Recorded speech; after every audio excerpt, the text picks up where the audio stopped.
আসসালামু আলাইকুম viewers, welcome back to my channel Nazia's easy crafts. আবারও চলে এলাম নতুন একটি স্মাইলি কয়েন পার্স নিয়ে। চলুন দেখে নেওয়া যাক এটি তৈরি করতে কি কি লাগছে।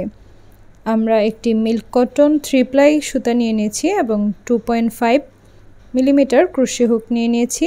এখন একটি ম্যাজিক সার্কেল তৈরি করে নেব। ম্যাজিক সার্কেলটির ভিতর ক্রোশে হুকটি প্রবেশ করিয়ে নেব এবং আমরা 3টি চেইন তৈরি করে নেব। 1 2 3 তিনটি চেইন তৈরি করে নেওয়ার পর এই সার্কেলটির ভিতর আরও একটি ডাবল ক্রোশে তৈরি করে নেব। তাহলে 2টি ডাবল ক্রোশে হলো, তারপর আরও একটি, 3টি, 4টি, 5টি, 6টি,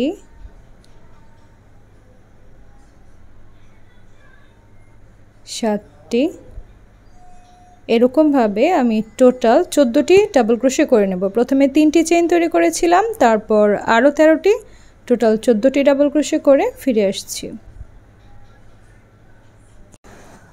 দেখুন আমার 14টি ডাবল ক্রোশে করা হয়ে গেছে। আমি এখন সার্কেলটিকে ছোট করে নেব এবং এখানে প্রথমে যে 3টি চেইন তৈরি করেছিলাম তার 3টিতে একটি স্লিপ স্টিচের সাহায্যে জয়েন করে দেব।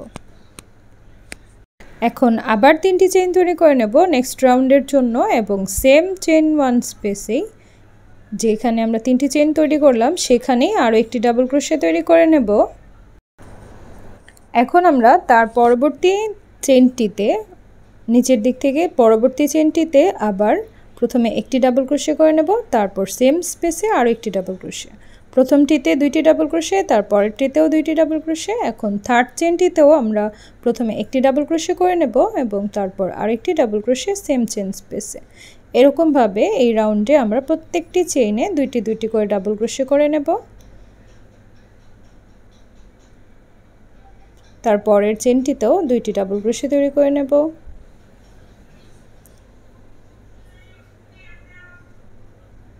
এবং এরকমভাবে আমি সম্পূর্ণ রাউন্ডটা কমপ্লিট করে ফিরে আসছি।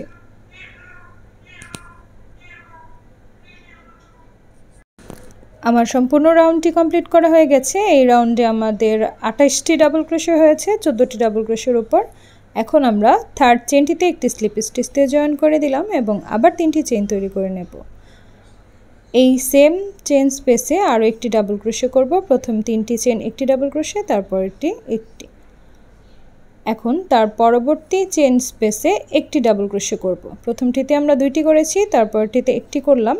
এখন নেক্সট চেইন স্পেসে যাব এবং সেখানে গিয়ে 2টি ডাবল ক্রোশে করে নেব। তারপরেরটিতে আবার একটি ডাবল ক্রোশে। এখন তারপরেরটিতে গিয়ে আবার 2টি ডাবল ক্রোশে, 1 2। এরকমভাবে প্রথমটিতে 2টি, তারপরটিতে একটি, তারপরটিতে 2টি, তারপরটিতে একটি, এরকম করেই এই প্যাটার্ন ফলো করে আমি এই রাউন্ডটাও কমপ্লিট করে নেব এবং সম্পূর্ণ রাউন্ডটা কমপ্লিট করে ফিরে আসছি। দেখুন আমার সম্পূর্ণ রাউন্ডটি কমপ্লিট করা হয়ে গেছে। এখন আবার থার্ড চেইনটিতে একটি স্লিপ স্টিচ দিয়ে জয়েন করে দেব এবং আবার নেক্সট রাউন্ডের জন্য 3টি চেইন তৈরি করে নেব এবং সেম চেইন স্পেসে গিয়ে আমরা একটি ডাবল ক্রোশে তৈরি করে নেব। তাহলে প্রথম চেইনটিতে 2টি ডাবল ক্রোশে, তারপরেরটিতে গিয়ে আবার একটি ডাবল ক্রোশে। এখন আবার তারপরেরটিতে একটি ডাবল ক্রোশে। প্রথমটিতে 2টি, তারপরটিতে একটি, তারপরটিতে একটি। এখন যেই চেইন স্পেসে আমরা কাজটি করব সেখানে আবার 2টি ডাবল ক্রোশে। এখানে আমরা প্রথমে একটি ডাবল ক্রোশে করব এবং সেম স্পেসে আরও একটি ডাবল ক্রোশে করব। এখন আবার একটি করে পরপর 2টা ডাবল ক্রোশের চেইনের উপর একটি করে ডাবল ক্রোশে করে নেব। এখন তারপরেরটিতে গিয়ে আবার 2টি ডাবল ক্রোশে। এই রাউন্ডের প্যাটার্নটি হবে 2 1 1 2 1 1। এরকমভাবে প্রথমে 2টি ডাবল ক্রোশে, তারপর একটি, তারপরে আবার 2টি, তারপর একটি। এরকম সেম প্যাটার্ন ফলো করে আমি এই রাউন্ডটাও কমপ্লিট করে ফিরে আসছি।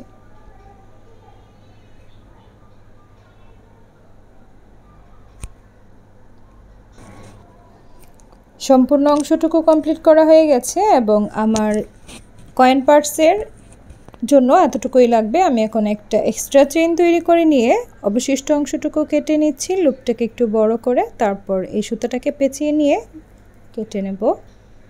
দেখুন আমার এক পাশ তৈরি করা হয়ে গেছে। এখন আমি এটাকে ডাবল ফোল্ড করে নেব সমান দুইটা ভাগে ভাঁজ করার জন্য, এবং এখান থেকে তৃতীয় রাউন্ডে যে ডাবল ক্রোশেগুলো রয়েছে সেই ডাবল ক্রোশেগুলোকে আমি স্টিচ মার্কার দিয়ে মার্ক করে নেব। আমি এখানে সুতার সাহায্যে মার্ক করে নিয়েছি, আপনারা চাইলে কোনো স্টিচ মার্কার বা পিন দিয়েও করতে পারেন।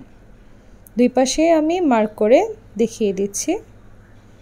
এখন এই অংশটুকুতে আমরা স্মাইলির কাজ করব, সেজন্য প্রথমে অন্য একটি কালারের সুতা স্লিপ নট দিয়ে তারপর সেটা হুকের সাহায্যে তুলে নেব, এবং এখানে আমরা প্রত্যেকটি চেন নিচের দিক থেকে লুপ টেনে একটি একটি করে চেন তৈরি করে যাব এই মার্ক করা অংশ থেকে অপর মার্ক করা অংশ পর্যন্ত। এখানে দেখুন প্রত্যেকটি ডাবল ক্রোশের পরে আমি হুকটিকে প্রবেশ করিয়ে নিচ্ছি এবং নিচের দিক থেকে একটি লুপ বের করে তারপর একটি চেন তৈরি করে নিচ্ছি। একই রকমভাবে আপনারা একটু ভালো করে লক্ষ্য করলে বুঝতে পারবেন, এরকমভাবেই আমি সম্পূর্ণ মার্ক করা অংশটুকুতে চেন তৈরি করে যাচ্ছি।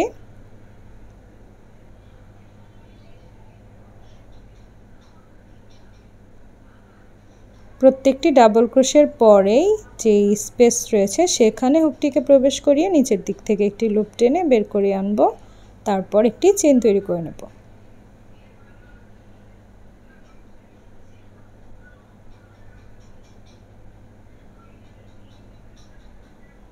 আপনারা কাজটি আমার সাথে সাথে করলে আপনাদের জন্য বোঝা আরও সহজ হয়ে যাবে।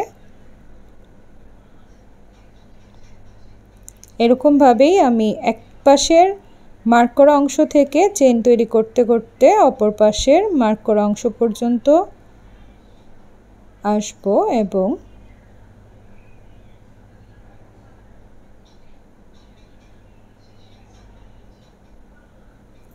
সবশেষে মার্ক করা অংশটুকুর ভেতর হুকটিকে প্রবেশ করিয়ে তারপর একটি চেন তৈরি করে নিলাম এবং মার্ক করা অংশটুকু খুলে নিলাম।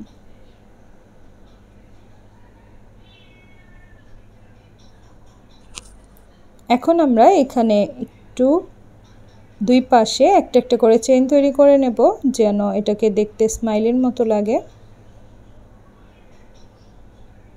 প্রথমে এক পাশে চেন তৈরি করে নিলাম, এখন অপর পাশে আরও একটি চেন তৈরি করে নেব।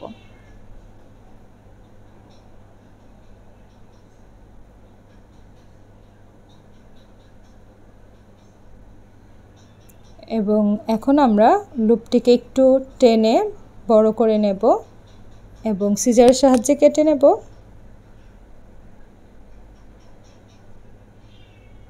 এবং এই লুপটাকে আমরা হুকের সাহায্যে নিচের দিকে নিয়ে যাব।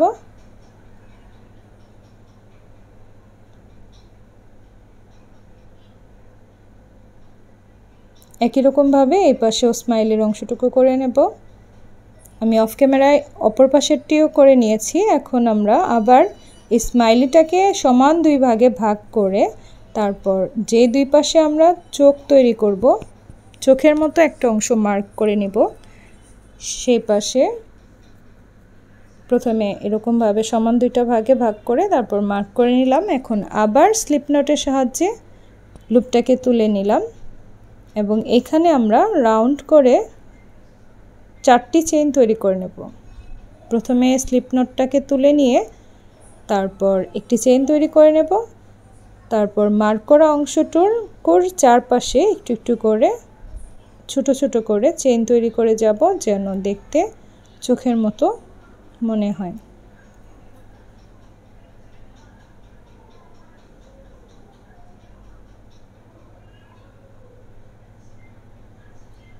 এখানে আমি চারটি চেইন তৈরি করে নিচ্ছি। আপনারা চাইলে আরেকটু বড় করার জন্য আর একটু বেশি আর কয়েকটা বেশি চেইনও তৈরি করতে পারেন।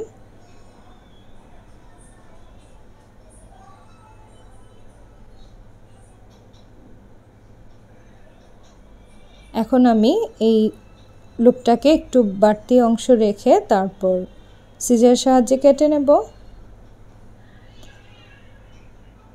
এবং এই উপরের অংশটুকু ক্রোশে হুকের মাধ্যমে নিচের দিকে নিয়ে যাব এবং বাড়তি দুইটা অংশকেই আমি ভালো করে গিট দিয়ে নেব যেন ছুটে যাওয়ার সম্ভাবনা না থাকে।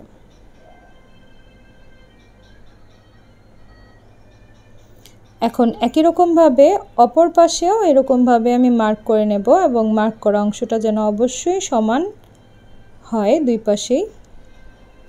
এখানেও আমি আরও একটি চোখের মতো তৈরি করে নিচ্ছি। দেখুন এটা দেখতে এরকম হয়েছে। আমি অফ ক্যামেরা আরও একটি পার্ট এরকমভাবে সেমভাবে তৈরি করে নিয়েছি। এখন এই দুইটা পাশকে সমানভাবে বসিয়ে নেব এবং এখানে দুইটা পাশকেই আমি জোড়া লাগিয়ে নেব, তাহলে এটা একটা পার্সের মতো দেখতে হবে।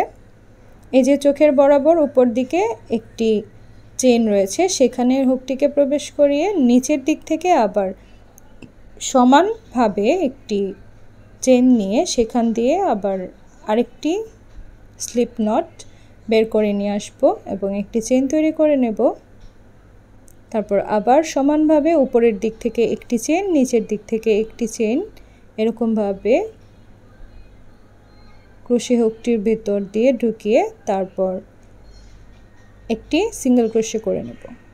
তারপর আবার তারপরের চেনটিও দুই পাশ থেকে নিয়ে একটি সিঙ্গেল ক্রোশে, তারপর আবার দুই পাশ থেকে একটি একটি করে চেন নিয়ে একটি লুপ নিয়ে এসে তারপর সিঙ্গেল ক্রোশে।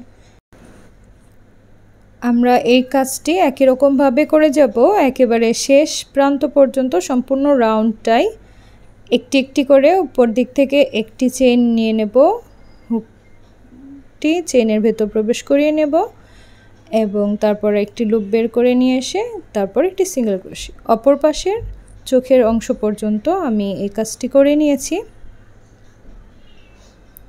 এখন আমি এই যে দেখুন এটা একটা ছোট পার্সের মতো হয়েছে। এখানকার প্রথমের যেই উপরের যেই পাশটি রয়েছে সেইখানে শুধু উপরের পাশে একটি একটি করে স্লিপ স্টিচ দিয়ে যাব। প্রত্যেকটি চেইনে হুকটিকে প্রবেশ করিয়ে একটি একটি করে স্লিপ স্টিচ করে যাচ্ছি। এই দুইটি চোখের মাঝ বরাবর এরকমভাবে আমরা স্লিপ স্টিচ করে নেব। দেখুন আমি এখানে মাঝ বরাবর চলে এসেছি। এখন আমরা চেইন তৈরি করে নেব। 1 2 3 4 5 6 এরকমভাবে আপনাদের যতটুকু প্রয়োজন ততটুকু করে নেবেন। আমি 40টা চেইন তৈরি করে নিয়েছি। তারপর 40টা চেইন তৈরি করার পর আমি হুকটিকে বের করে নিব এবং এখানে যতটুকু পর্যন্ত স্লিপ স্টিচ করেছি তার পরবর্তী চেইনের ভেতর হুকটিকে প্রবেশ করিয়ে এই লুপটিকে বের করে নিয়ে আসবো এবং এখানে একটি চেইন তৈরি করে নেব এবং এখন তার পরবর্তী যে চেইনগুলোতে স্লিপ স্টিচ করা হয়নি তার প্রত্যেকটিতে একটি একটি করে স্লিপ স্টিচ করে যাব।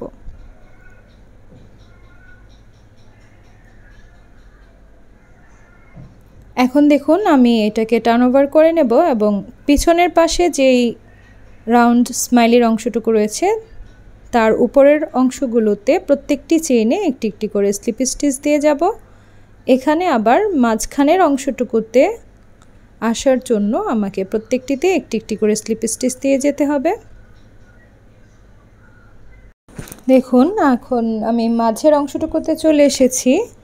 এখানে আমি 5টি চেইন তৈরি করে নেব। 1 2 3 4 5 5টি চেইন তৈরি করে নিয়ে সেম স্পেসে আরেকটি স্লিপ স্টিচ দিয়ে নেব, তারপরেরগুলোতে আবার স্লিপ স্টিচ দিয়ে নেব। এইভাবে শেষ পর্যন্ত প্রত্যেকটি চেইনে একটি একটি করে স্লিপ স্টিচ দিয়ে যাব। যতটুকু অংশ খোলা আছে শুধু সেই অংশটুকু পর্যন্তই আমি স্লিপ স্টিচ দিয়ে নেব এবং এক্সট্রা একটি চেইন তৈরি করে নিয়ে বাড়তি লুপটুকু বের করে নিয়ে আসব। আমার আজকের কয়েন পার্সটি তৈরি হয়ে গেল। এখন এই চেইনটাকে আমরা সামনের দিকের যে চেইনগুলো করেছিলাম সেটাকে পেছনের দিকের 5টি চেইনের ভেতর দিয়ে বের করে নিয়ে আসবো, তাহলে কয়েন পার্সটি লক হয়ে যাবে। এই হলো আমার আজকের কয়েন পার্সটির ফাইনাল লুক। আশা করি আমার আজকের কয়েন পার্সটি আপনাদের ভালো লেগেছে। যদি ভালো লেগে থাকে তাহলে ভিডিওটিতে একটি লাইক করে যাবেন এবং আমার চ্যানেলটিকে সাবস্ক্রাইব করে পাশে থাকা বেল বাটনটি প্রেস করে দেবেন। আজকের মতো আরও নতুন নতুন কাজ পেতে আমাকে অবশ্যই কমেন্ট সেকশনে জানিয়ে যাবেন। আমি চেষ্টা করব নতুন আরও একটি কাজ নিয়ে হাজির হয়ে যাওয়ার। পরবর্তী ভিডিওতে আবার দেখা হবে নতুন কোনো কাজ নিয়ে নতুনভাবে। আজ তাহলে এই পর্যন্তই। ভালো থাকবেন, সুস্থ থাকবেন। আল্লাহ হাফেজ।